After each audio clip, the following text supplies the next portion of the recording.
ધોરાજીનું પ્રખ્યાત ફરેણી સ્વામિનારાયણ મહામંત્ર પીઠ મંદિર ફરીવાર વિવાદોના ઘેરામાં આવ્યું છે. અગાઉ આ જ સંસ્થાના એક સ્વામીની કામલીલાનો વિડીયો વાયરલ થયો હતો.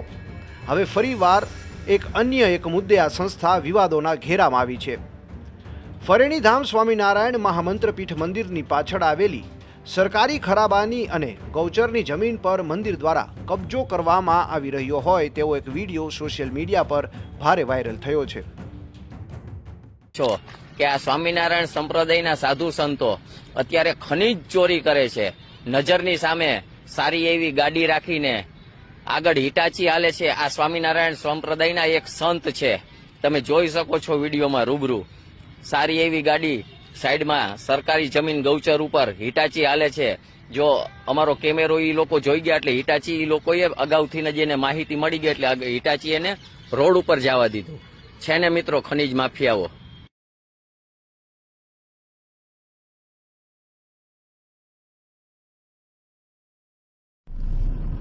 Incoming call from Theodore Map identified by your phone.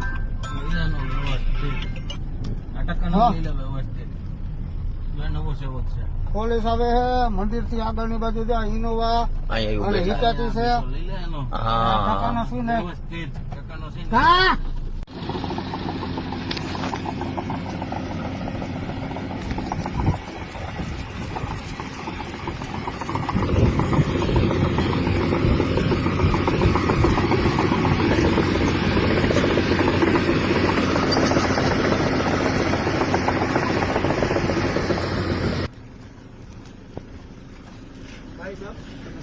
હા અમે ગયા જ છીએ. અમે તમે મને ખબર જ નહીં, મારું છે જ નહીં કાંઈ. તમે તમારું વિડીયો શૂટિંગમાં તમે બધાય છો. તમે બધાય છો. તમારા ગાડી નંબર સાથે છે. આ બીજી ગાડી નંબર તમારી આ એ જ ગાડી છે. આ તમે પાછી રિટર્ન લીધી. તમે ખનીજ ચોરી કરતા હતા. તમે ત્યાંથી તમારા હસ્તક જે ખનીજ ચોરી થતી હતી એ તમે કેમેરો બંધ કરો કે ન કરો? તમે કેમેરો બંધ કરો કે ન કરો? આમાં બધું હા, તમે અમારી ઉપર કેસ કરજો. લાઈવ રેકોર્ડિંગ ચાલુ છે, અમારી ઉપર કેસ કરજો. લાઈવ રેકોર્ડિંગ ચાલુ જ છે. આ લાઈવ રેકોર્ડિંગ ચાલુ જ છે. તમે તમારે કેસ કરો. ખનીજ ચોરી કરતા હતા આ સાધુ સંતો સનાતન ધર્મના નામે, સનાતન ધર્મના નામે ધતિંગ કરે છે. અવડા મોટા રેન્જ આઈજી છે છતાંય જો આ લોકો અવડા મોટા કાંડ કરે છે. ભૂમાફિયાઓ, ખનીજ માફિયાઓ કેમ હંતાવવું પડે હે? હંતાઈને જો અત્યારે આવ્યા છીએ અમારી પાસે, જો અત્યારે પાછળ ઉભા છે છતાંય જો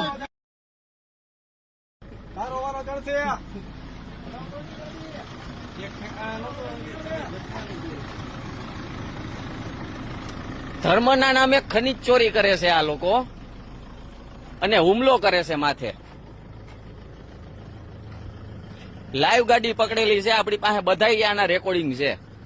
ક્યાંથી ધૂળ લે છે, ક્યાં ધૂળ નાખે છે, બધાય રેકોર્ડિંગ છે. કાચ ઉતારો સ્વામીજી, કાચ ઉતારો.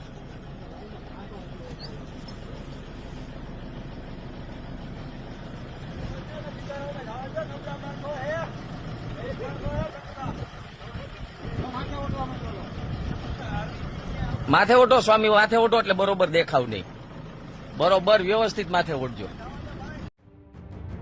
જાગૃત નાગરિકના આક્ષેપ મુજબ મંદિરના સંતો દ્વારા સરકારી ખરાબાની જમીન પર માટી નાખીને અંદાજે 10 વીઘા જેટલી જમીન પચાવી પાડવાનો કારસો રચવામાં આવી રહ્યો છે. એટલું જ નહીં, ગૌચરની જમીન ખોદીને માટી મોરમ વેચવામાં આવતી હોવાના પણ ગંભીર આક્ષેપો થયા છે. આ સમગ્ર કામગીરી ગ્રામ પંચાયતની કોઈ જ મંજૂરી લીધા વિના થઈ રહી છે. ગૌશાળા નજીક આવેલી આ કિંમતી જમીન પર મંદિરની નજર હોવાની ચર્ચાએ જોર પકડ્યું છે. વાયરલ વિડીયો બાદ મંદિર તંત્ર તરફથી હજુ સુધી કોઈ સ્પષ્ટતા આવી નથી.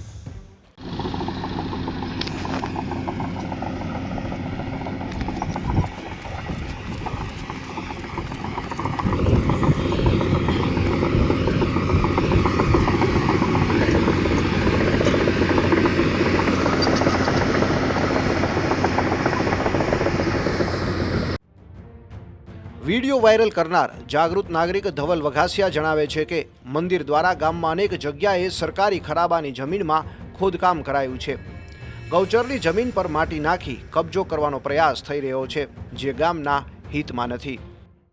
મારું નામ અવિનાશ વઘાસિયા છે. આજે તમે વિડીયો ક્લિપમાં જોયું હશે કે સ્વામિનારાયણ સંપ્રદાય કે જે સનાતન ધર્મનો મુખ્ય અંગ કહેવાય, કે જે સનાતન ધર્મ આપણે હિન્દુ ધર્મની અંદર મોટામાં મોટો ધર્મ છે.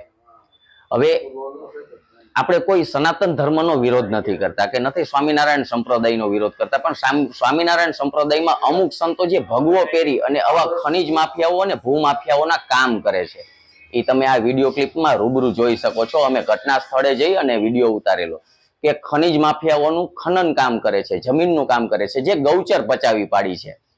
કે જે CBSE સ્કૂલ છે ફરેણીમાં, જે મંદિરના નામે ઓળખાય છે, અને એમાં CBSE સ્કૂલ ચલાવે છે, કે એ 38 વીઘાનો નંબર છે. જમીનની પાછળ ગૌચર એ લોકોએ દબાવેલી છે, ગૌચરના ખાડા એ લોકો બુરે છે, કે એની ઉપર ગેરકાયદેસર બાંધકામ કરી અને એની ઉપર કબજો મેળવેલ છે. કે જે વિડીયોમાં તમે જુઓ છો કે એક જગ્યાએથી ખાડા બુરે છે અને બીજી જગ્યાએથી ગૌચરની જમીનમાંથી માટી ઉપાડે છે અને ગામને 1500 રૂપિયામાં ડમ્પર વેચે છે. અમે ઘટના સ્થળે રૂબરૂ જ એની મુલાકાત લીધી અને અમે એનું શૂટિંગ ઉતાર્યું કે ક્યાંક ને ક્યાંક નંબર હોય તો નંબર જાહેર થાય, પણ હકીકતમાં અમને એકય વ્હીકલમાં નંબર જાણવા દેખાણા નહીં. બધી જગ્યાએ અમે ફરતી બાજુથી વ્હીકલના વિડીયો શૂટિંગ લીધા, પણ અમને કોઈ વસ્તુ ન મળી. અમારી માંગણી એક જ છે કે તંત્ર દ્વારા આની ઉપર કાયદેસર કડક પગલાં લેવામાં આવે અને જે ભગવા કપડાં પહેરી અને જે સનાતન ધર્મને બદનામ કરે છે એની જગ્યાએ આવા લોકોને તાત્કાલિક જેલના સળિયાઓની પાછળ નાખવામાં આવે, જેથી કરીને દુનિયાને ખબર પડે કે આ ધર્મના નામે ધતિંગ કરે છે. આ મુદ્દે ફરેણી ગામના સરપંચ જોરુભા શેખવા સ્પષ્ટતા કરતા કહે છે કે ગામની સરકારી ખરાબાની જમીન પર મંદિર દ્વારા ખનન થઈ રહ્યું છે. અમે તેમની પાસે જમીન માલિકીના પુરાવા માંગ્યા છે, પણ હજુ સુધી આપ્યા નથી. પંચાયતે સ્પષ્ટ સૂચના આપી છે કે ગૌચરમાં કોઈ પણ ખોદકામ કરવું નહીં, નહીંતર કાયદેસરની કાર્યવાહી થશે, જેમાં પંચાયત જવાબદાર રહેશે નહીં. અમે પરમ દિવસની જે ઘટના થઈ એમાં અંદર અમે આથી 1 મહિના 30 દિવસ પહેલા અમે ગામજનોને બધાને ભેગા કરી કીધેલું કે કાંઈ ગ્રામ પંચાયતની જગ્યા હોય ત્યાં કોઈને ખોદકામ કરવું નહીં, કે કોઈને કાંઈ ઉપાડવું નહીં, ધૂળ ઉપાડવી નહીં, ટાઈસ લેવી નહીં, અને જે કાંઈ તમારે મારે જે ગામની અંદર નિયમ કરેલા જે તળાવ છે એની અંદર હું તમને જેથી એમ કહી કે આપણે જે સરકારશ્રી પાસેથી આપણે નિયમ કરી લેવો, જે નિયમમાં આવતું હોય જેટલી ધૂળ ઉપાડવી એટલી ઉપાડવી, એ અમારે આની પહેલાં 1 મહિના પહેલાં ચર્ચા થઈ હતી ગામજનોને ભેગા કરીને. અને એમાં અમારી મેં જો કાંઈ તમે કોઈ પણ હિટાસી રાખશો કે ડમ્પર રાખશો કે JCB, એમાં કોઈ ગ્રામ પંચાયતની જવાબદારી રહે નહીં. પોલીસ પકડી જાય કે ખનીજ ખાતાવાળા લઈ જાય, એમાં કોઈ ગ્રામ પંચાયતની જવાબદારી રહે નહીં. જે હિટાસી આપીને ગૌચરની જમીન અમને કોઈ જાતનો એનો લખાણ આપી નથી, અમે એને કોઈ પણ જાતનું લખાણ આપ્યું નથી કે તમે આ જગ્યા વાળી લ્યો કે તમે આ જગ્યાએ ખોદકામ કરો. તો અમારી પાસે લેટર હોય અને અમે ઉચ્ચ અધિકારીને પૂછ્યા વગર કે પ્રાંત અધિકારીને સાહેબને પૂછ્યા વગર અમે કોઈ વસ્તુની કોઈને જવાબદારી આપી નથી ને અમે બાંયધરી પણ આપી નથી કે તમે ખોદકામ કરો એમ. એ અમારે જે પાછળની નિશા આપણે મંદિર પાછળ છે કેનાલ જે આવેલી છે એ શ્રી સરકારની જમીન છે, અને એ લોકોએ જ્યાં કાંઈ ખોદકામ કર્યું છે કે જ્યાં ત્યાં દબાણ કર્યું છે એ અમને પંચાયતનો કોઈ જાતનું અમારી પાસે રેકર્ડ એનું આવેલું નથી અને અમે પણ આપેલું નથી. અને એ કાંઈ જે એની જવાબદારી જે દબાણ કરેલું છે એ એની જવાબદારી એણે કરેલું છે. અમે એને આગળની કાર્યવાહી કરશું કે અમારી જેટલી પંચાયતની અંદર જેટલી જગ્યા આવે કે શ્રી સરકાર હોય કે સરકાર એટલે પંચાયતની, પંચાયત અમે એમ કહ્યું કે આ જગ્યા ખાલી કરી દો એટલે અમે એમાં પગલાં પણ લેશું. હા, અમે આની 2-4 દિવસ પહેલા થઈ સમજાવ્યા ત્યાં, અને આની પહેલાં અમારો વાદ વિવાદ તો ઘણો ચાલતો આખા ગામ અરે આથી 10 વર્ષ પહેલા આ જગ્યા બાબતથી વાદ વિવાદ તો ગામનાઓને અરસપરસ ચાલુ જ છે. એટલે એ લોકો ત્યાં એ દબાણ કરેલું હોય, પણ એ એમ કહે છે કે અમે 30 વર્ષના પટે અમે આ જગ્યા સરકાર પાસેથી ખરીદી લીધી. એટલે અમે એને જવાબ માંગ્યો હતો તો અમને લખાણ આપો પંચાયતને, તમે જગ્યા ખરીદી લીધી હોય તો અમને કંઈક લખાણ આપો એટલે અમે તમને કંઈક કરી શકીએ. અમારી પાસે એનું કોઈ જાતનું લખાણ છે નહીં. એક તરફ જ્યારે ગામના જાગૃત નાગરિકો અને ગ્રામ પંચાયત સરકારી જમીન બચાવવા માટે મેદાને આવ્યા છે, ત્યારે બીજી તરફ પવિત્રતાના દાવા કરતા મંદિર પ્રશાસનનું આ બાબતે મૌન અનેક સવાલો ઊભા કરે છે. શું આ સરકારી ખરાબા અને ગૌચરની જમીનને ભૂમાફિયાઓની જેમ પચાવી પાડવામાં આવશે કે પછી તંત્ર ઊંઘમાંથી જાગીને આ ગેરકાયદે ખનન અને કબજા સામે કડક પગલાં લેશે તે જોવું રહ્યું.